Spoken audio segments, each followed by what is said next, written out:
Oo. Bali yan yung machine galing ng ano yan, galing ng China. Ito machine na ito. Oo. Ito ba yung pang mixer nyo? Granulator. Sabi sa China pa ito galing. Oo, ngayon, ang hindi nila kayang gawin, ito, hindi ko pwedeng i-disclose ito. Ito yung ano ko.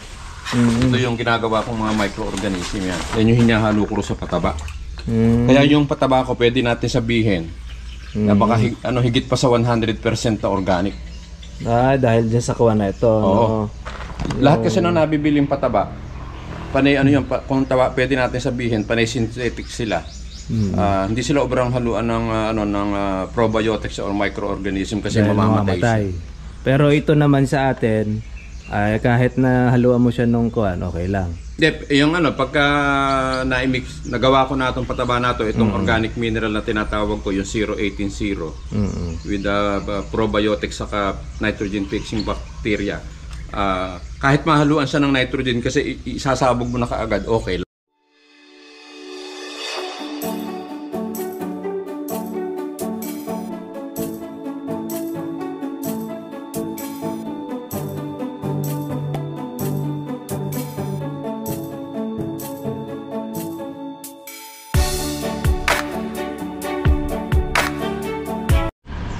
So mga kaibigan, magandang hapon po sa atin po lahat.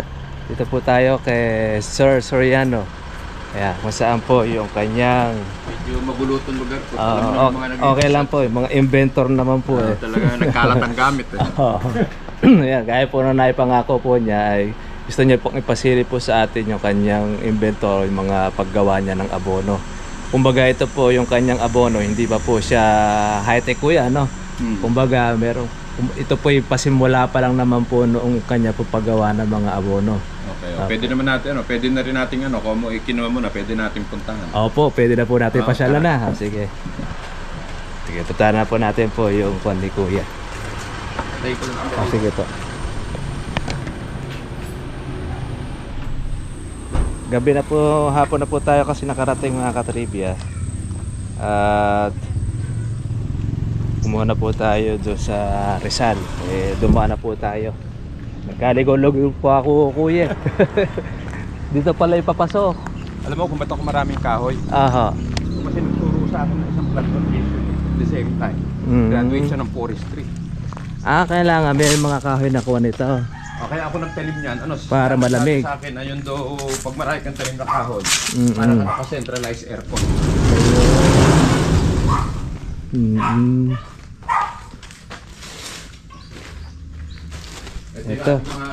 Ito yung mga stock nyo na. Ano ba ito? Yung mga materyales. Oo. May kahalo siya. Ano pa yung darak? Hindi. Ano yan? Ano yun? Natawag niya silica, yung parang darak na yan. Parang silica siya. Silica yan. Yan naman yung rock phosphate. Ito yung rock phosphate. Nanggagaling ng kwan yan. Nanggagaling ng Negros. Negros? Paano po napapadala rito sa inyo ito kuya? Itong rockstone tawag ito. Yan. Yan. Ino-order nyo na lang din? Oo. Na-order ko yun sa company yan. Sa companies na RIK Dolopos. Dolopos. Pero yan, purong pag sinabing Dolopos, nagkahalo yung rock phosphate at saka yung dolomite. Kaya maganda yung minerals natin. Yun yung nakukuha. Yun yung kahalo doon sa pataba po natin. Yung yung pag sinabing dolomite, yan yung nandun sa Yan yung nandun sa Ross Boulevard, yung ba tinambak? Yun yung mga bato-batong kwando. Kaya ngayon yung mga tao nakaliligo na, luminis.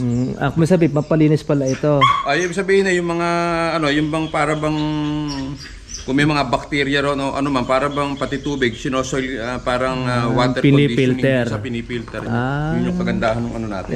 Pala isa doon sa product po na yan, mga kahalo niya. Medyo naubos nga yung natin dahil siyempre maraming tayong mga customer na naniniwala. Na sumubok din po ng inyong pataba. Medyo hindi pa ako maka-order ng materyales kasi yung iba kasi yung ibang kumukuha sa akin kada anihan ng bayan. Kung sabihin, consignment po yung kuha ninyo. Siyempre gusto ko masubukan gano'n. Kaya malaki tiwala sa akin ng mga nagsisigamit. Hindi ko mukha nung iba, nagsisigawa ng pataba sa San Jose. obligado ikakas mo. Para kung di man tumala, bayad ka na. Kumbaga sa kuha na nila pugo. Oo, kuha na. At tayo hindi. Talagang... kumbaga, isasakripisyo ninyo, di bali kayo muna mag-abono pero sa siyempre, pag-ani. doon ko lang naman pwedeng ipanguutang sa mga kamag-anak ko kasi kung taga-malayo naman, baka hindi ko masunod. Ay, opo, totoo po yun. Baka pagbalik ko... Kumbaga, dito na lang sa mga magkakalapit sa mga lang. kamag-anak pwede yung consignment, pero pagka medyo malalayo na, hindi ko naman sila kilala. Baka pagka nag-deliver ako, pagbalik ko, ala na ho eka, malis na ho eka rito. Totoo po yun. At saka hindi, pagka pumalayo kasi, gastos pa kayo doon sa diesel nila. Tapos yung kumpanya nyo. Nagtatanim din ako ng mga saging, kaya lang yung iba ko nakuha. Na saging may mga sakit. Pero yung walang sakit na saging, leche yung lakatan. Talaga nag-normal yung niya. Kuha po siya. Yung itsura niya. Oo. Bali yan yung masing galing ng galing ng China. Ito masin na ito. Oo. Ito ba yung pang mixture nyo? Sabi sa China pa ito galing. Oo, ngayon, ang hindi nila kayang gawin, hindi ko pwedeng i-disclose ito. Ito yung ko. Ito yung ginagawa kong mga microorganism yan. Yan yung hinahalo ko sa pataba. Kaya yung pataba ko pwede natin sabihin na baka higit pa sa 100% na organic. Dahil dyan sa kuha na ito. Oo. Lahat kasi nang nabibiling pataba, panay pwede natin sabihin panay synthetic sila. Hindi sila obrang haluan ng probiotics or microorganism kasi mamamatay. Pero ito naman sa atin, kahit na haluan mo siya nung kuan, okay lang. Yung pagka na-mix, nagawa ko na itong pataba na ito, itong organic mineral na tinatawag ko, yung 018-0 with probiotics saka nitrogen fixing bacteria. Kahit mahaluan siya ng nitrogen kasi isasabog mo na kaagad, okay lang. Wala siyang effect. Hindi siya epekto. Wala siyang side effect. Hindi ka mukha nung ihahalo mo siya sa synthetic. Pag inabot siya ng mga ilang oras lang, mamamatay siya. Anong kulay nito, kuya? Pwede pa ako kayo nung itsura niya. Pag kumuha tayo niya. Is organism ito lahat. Microorganism. Oo. Para sa probiotic. Ito yung probiotics na yung mga inihahalo. Gaano katagal ang ito 20 years ago pa to. Ito yung development nito, yung nagturo sa akin naman na galing ng Japan mismo. Itong technology na to galing ng Japan. Yung tinuro nila sa akin na to na microorganism yan yun. Ayan yung para style molasses para kuan. Molasses siya, pero yung mga ingredient niya, siyempre hindi naman natin pwedeng i-disclose sa kanila. Opo. Dahil siyempre yun ang trade secret natin na yan dito Ako baga, ito po yung pinakabumubuhay doon sa ito yung pag kasi yung pataba, wala kang kahit anong klaseng pataba na ginamit mo. Na pagka walang probiotics, kung yung kasing probiotics, yun yung tirahan ng lahat ng mga good bacteria, macro at saka micro element na meron ka. Sila yung humahawak para pag kailangan ng halaman, ipuproseso nila, ipakakain nila ron sa halaman. Kay gulay man siya o palay man siya o prutas man siya. Yun yung pagkakaiba nung merong probiotics. Kaya kumisan yung mga palay, nagtataka yung iba, kabod na lang doon. Kamukha niyan, galing ako ng Manila May nadaanan ako dito sa may gawin Santa Rosa na to, nagdapaan yung palay. Sa totoo lang. Ang tanong bakit? Kasi ang alam lang gamitin na magsasaka NPK. Kulang palaki ng kuwan. NPK lang, kasi yun lang ang itinuro. Ano po ba ang sustansya ng NPK? Yung nitrogen, pag sinabing NPK, yung nakalagay sa sako. Potassium. Nitrogen, phosphorus, potassium. Yun lang. Kumbaga, wala siya yung pampatibay ng katawan. Wala siya yung pampatibay ng katawan. Saka yung natin, yung hindi ko lang pwede ring i-disclose yung yung ating produkto. Tayo lang yung merong produkto sa market. Kahit sino tanungin natin, pag walang sunlight, walang tinatawag na photosynthesis activity para makagawa ng pagkain. Pero yung pataba ko, pwede natin lahatin na yung pataba. Siya lang yung meron kahit walang sunlight. Meron pa rin siyang photosynthesis activity na nangyayari. Yun ang meron tayo na naka-ingredients doon sa pataba. Doon sa pataba na ginagawa ko. Ayun. Yun yung isang kakaiba sa lahat. Na medyo mabibigatan silang ewan ko kung bakit siyempre leche, yung mga multinational naman na yan. Pwede silang mag-hire ng mas magagaling na mga chemist, pero hindi kasi nagkataon lang. Meron akong Iba pala yung chemist doon sa ano, doon sa chemical engineer. May Magkaiba sila ng Oo. kuwante. Merong isang chemical engineer sa Manila. Taga ano yun taga Nabotas. Hindi ko na siguro pwedeng banggitin yung pangalan. 3 years kasi ako nag-stay sa bahay, no. Talagang nagsunog tayo ng kilay na monthly andon ako once 3 years akong nandun. Once a month andon ako para lang kami turuan. Libre. Gaano kabait yung tuturuan ka ng libre within 3 years. Yun nga lang, ang costing mo gasolina. Dahil yung pabalik-balik. Sabay, siyempre, gaano kalayo yung Malabon. At nung time na nag-i-schooling kami ron, pagdating namin ng mga 9 o'clock doon, ang tapos ng aming ng lecture, 9 to 9. 9 to 9 po ng hapon. Gabi. 9 ng umaga, 9 ng gabi yari. Nung time na yun, natatandaan ko 2011 to 2013 yon. Matraffic nung sa pag umuwi kami, nakakasabay namin, galing kasi kami ng dito sa may gawin dagat-dagatan, andun yung mga container ba, nakakasabay namin. Kung mauwi ako, alas 12 na. In between ng 12 o'clock to 1 o'clock na. Araw-araw yun? Hindi, once a month. Once a month. Within 3 years. Within 3 years. Oo, maintain yun. Kumisa twice a month pa kami. Depende rin sa lecture na tinuro. Mabait po yung professor nyo na yun. Ano yun? Itong professor na nagturo sa amin, siya? Graduate siya nung 1969. Tapos kumuha siya ng board exam, 1970s. Sabi ng mga kasama hindi nag-review at marunong Alam mo nung kumuha ng board exam, hindi pa nag-review, pinag-uusapan natin. Chemical engineer ang pinag-uusapan natin. Number 6. Number 6 pa siya. Oo, number 6 nag-top. Samantalang nung doon nagre-review, yung mga kasamang yung marunong din. Kami nag-review para sigurado. Siya naman hindi nag-review. Nagpupulang yun. Nagre-review kami. Ganong karunong. Ganon matalino talaga. Oo. Napakarunong ng chemical engineer yan. Gulat ako doon sa mga tinuro niya sa amin. Ano pa po kuya yung ito? Gaano ba karami po ang nagagawa niyo sa ganyan? Dito. Itong itong probiotics na to na 200 liters ito 200 liters pag napuno yan. Meron kasi akong tinatawag na mother. Tapos itong mother na to na concentrated, imumultiply ko, lalagyan ko ng lalagyan ko ng more or less ito mga 20 liters. Imumultiply ko 'yon. Ngayon yung 20 liters na mother E magiging 200 liters. Kung multiply ko, panibagong timpla na naman 'yon. Mag-additional ako.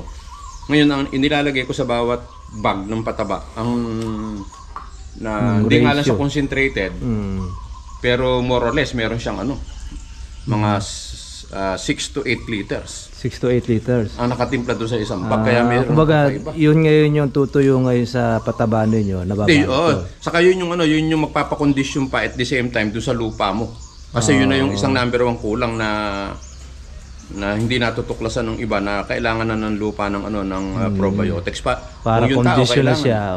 Kaya nga ngayon ba't ba tayo bumibili ng Yakult? Kasi kailangan na ng katawan parang ganoon. Tayo kung ikukumpara natin sa gumagawa ng pataba, imaginein mo. Social yung mga palay na bumibili ng pataba sa akin kasi nakakatikim ng Yakult. Probiotics probiotics. Yun yung para madali nila maintindihan. Ayun. Yun yung yung similarities. Tapos yun naman yun yung mga zinc na nilalagay ninyo. Ito bread yung ano yung nakakuha na ito? Ito bread yung pag gumagawa ako ng microorganism, ito yung ang tawag dito, humic acid. Nanggagaling na US ito. Sa US pa nanggagaling? Sa US ito. Kung titingnan mo yung wala pala yung merong dito Merong isang may tatak nito, may makikita mo yung mamaya, pakikita ko sa'yo. Meron siyang plug ng Amerika. Hindi siya basta-basta dito nabibili. Hindi sa Amerika pala nagagaling. Sabi na marami palang flavor din yung pataba ninyo. Oo, hindi siya basta-basta. US US made itong itong product natin na to. Kasi itong Gromor na to, kung mababasa mo, itong Gromor na to, ang may-ari nito, yung Department of DA ng US na nakabase sa California, Gardenia. Nakakuan siya. Kaya yung sa Amerika, pag nandun ka, hindi gusto mo ng organic. Hahanapin lang sa iyo yung mga materialis na yan. Ayan, kumbaga kailangan niya na maipo. Hindi, kunyari, meron silang protocol. Kailangan mo ng sa isang hektarya ng 10 liters na ng mga product namin. Kaya di pupunta ngayon sa iyo. Pag pumunta ron na yung yung ipinail mo ay good for 10 hectare.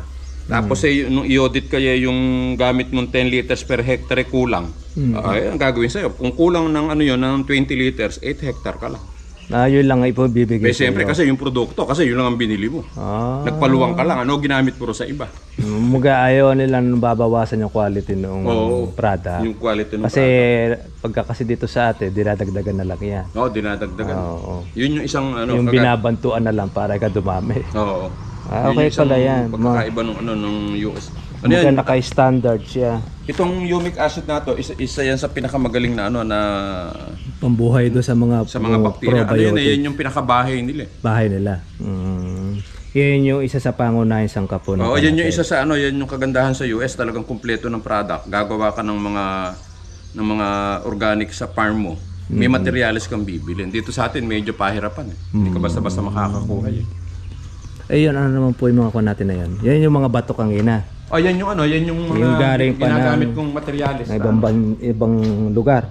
Negros. Yan nga yung galing ng Negros. Ito siguro yung mga minimina. Yung mga minimina na powder. Ito ng mga powders yan. Ito yan. Sabihin, yan yung kinawan doon sa Manila. Oo. Yung Kaya lang yung supplier ko sa Manila. Sa Ano pa nga ako nagpupunta, imaginein mo yung supplier kong Chinese eh. Pupunta ka ng ano, ang lugar na pinupuntahan ko, North Susana Executive Village. Andun yung Chinese. Kaya pala executive yon. Hindi papasok ka. Tatanungin ka ng gwardiya, sir, sa kayo pupunta? Doon ka ako doon sa kumpanya ka ako nung Panay Mineral. Tatawag yon. Pag hindi ka in-accept, hindi ka na papapasukin.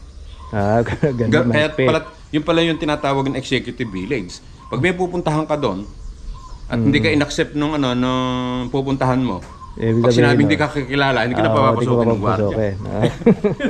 Kaya exclusive. Kaya pala tinawag ng executive. Executive para Hindi pa kamukha sa iba, bibigay mo lang yung ID mo, pwede na doon. Hindi na. Oo, kailangan i-accept pa nung i-accept pa nung mismong nasa security guard. Pagka hindi, ala. Oo. Ito na yung pinakakuha niya, no? Ayan yung mga materials. Ayun. Makapagbukas muna. Sige. Ito pala yung mga iba't ibang mga sangkap ni Kuya. Sa kanya pang pagkuha ng abono. Ito. Yan, naghahalo rin siya pala nito. China Pilpos.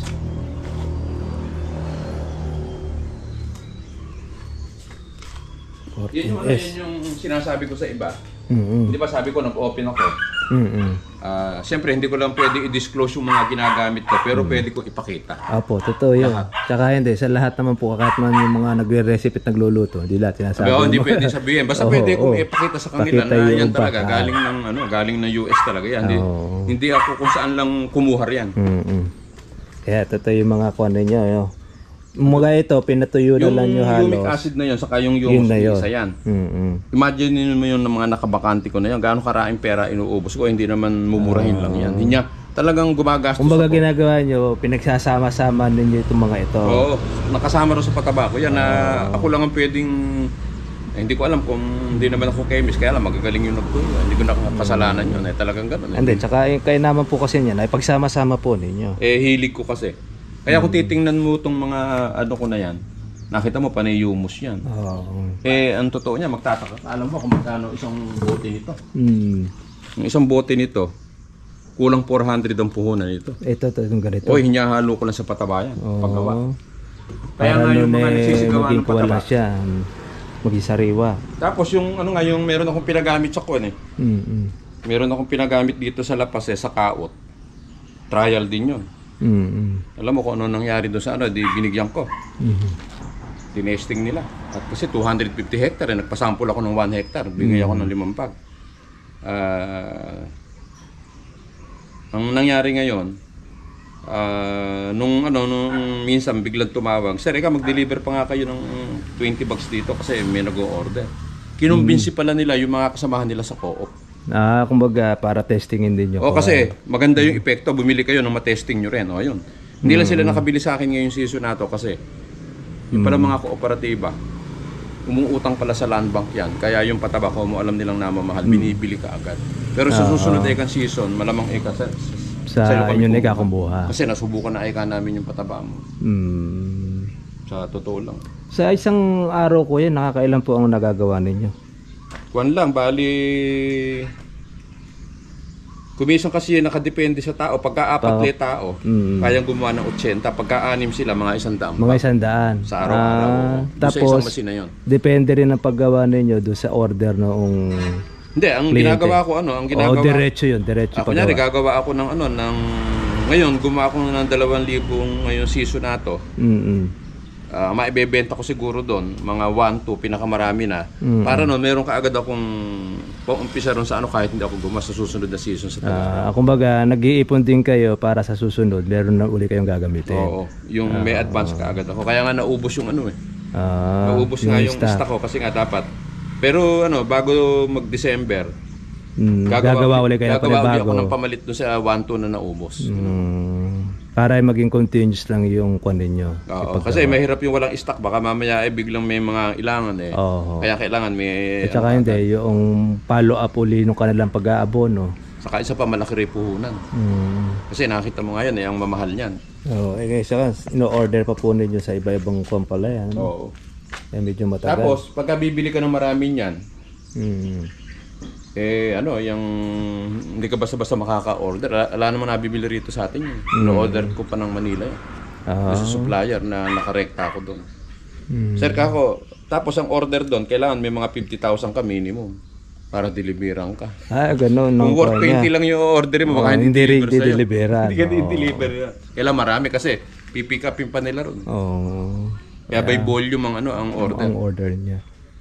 Kaya ganun kahirap yung pong mga tapos na ninyong pataba, saan nyo po nilalagay? Ay, teka nga pala, Eric. Yung mga made na. Yung yari na. Yari na sa... ito. Ayan ito yung yan yung pampalay. Ito yung pampalay? Oo. Tapos ito naman yung panggulay. Ito. Yun yung pagkakaiba ko sa pataba. Bakit ko pinag-iba? Kababasa ko doon sa mga nire-research ko.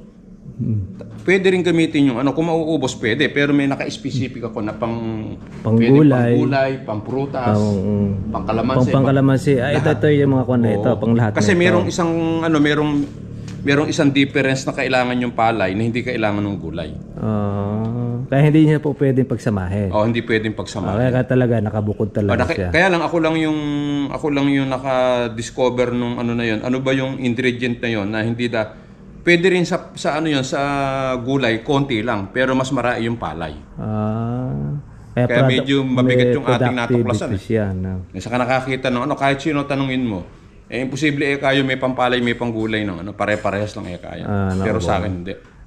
Ito po yun, kasi yun na po yung nakasanayan natin na talaga pag gumawa sila. Lalo na yung mga inaangkat na abono sa ibang bansa, isahan lang ikaangkon nila. Yan yung natin, yan yung yung i-deliver ko sa inyo dito galing yun. Dito yon. Ito yun. Iba talaga kayo naman ito, marami pala kayong stock. Kaya kung sakali man may mag-order sa inyo, marami kayo maibibigay pa. Kaya lang, hindi pa tayo ganun kakilala. Na siyempre, bago-bago pa lang. Nung napanood ko yung vlog ninyo, dahil tatanong pati yung sa Visayas daw, o kaya sa Mindanao Kasi yung vlog natin, marami. Pero ang totoo niyan, alam mo, kung yun lang gobyerno malalaman yung ginagawa ko na to. Maganda nga sana ma-discover kayo. Ako ma-discover sana. Hindi na sana problema ng gobyerno to. Ibig sabihin ko, ito yung ipamimigay. Lalo mas babalik sa dati lupa natin. Sa totoo lang. Kung ito yung gagawin pataba. Kaya nga Tsaka hindi na tayo aangkat po ng mga Ngayon, ang mahirap naman ito, mapunta sa multinational ito. Kawawa naman yung mga farmer kasi tataas ang presyo. Pag nalaman nung multinational maganda pala epekto nito, baka yan ang isa sa pinakamahal na pataba na bibili natin sa market. Pagkakitaan po ng mga negosyante yan. Kaya nga mas maganda nga ito ma-discover sana ni Mahal na Pangulo. Yun na dito, meron palang ganito na kompleto yung pataba. Hindi naman masama yung kumopya ka ng iba. Dagdag mo naman doon sa gagawin mo. Kasi mas the best ang isa sa na-discover ko, kaya lumawak yung kaalaman ko, Na-discover ko yung pala mga cum laude. Kunyari, meron 3 cum laude, hindi pala nag-uusap yun. Kasi magagaling sila. Kunyari, cum laude ka. Makikipag-usap ka ba sa akin? Natural, hindi. Dahil alam mo, kahit ako cum laude, mas magaling ka kaysa sa akin. Alam mo kung ano ginawa ko doon sa 3 cum laude na magagaling. Di binarkada ko isa-isa. Para makausap nyo ngayon. Oo, ginawa kong wala akong alam muna. O edi ngayon, edi tinuruan nila ako ng tinuruan. Ngayon, yung ituturo mo sa akin, i-relay ko rin sa isa. Edi ngayon, malalaman niya ngayon. Malalaman niya ngayon. Hindi naman namang alam ito. Ngayon, tuturuan niya ako, i-relay ko ulit rin sa isa.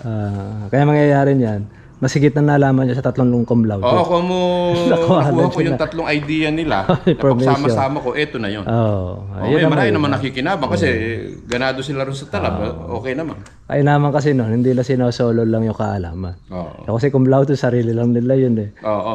Titulo nila yun. Kumbaga ayaw nila pamahagi. Saka yung isa nagturo sa akin, yung chemical engineer, magaling. Kasi yung libro kong binabasa, kinlay mismo ng mga the best scientists sa US, sa Canada,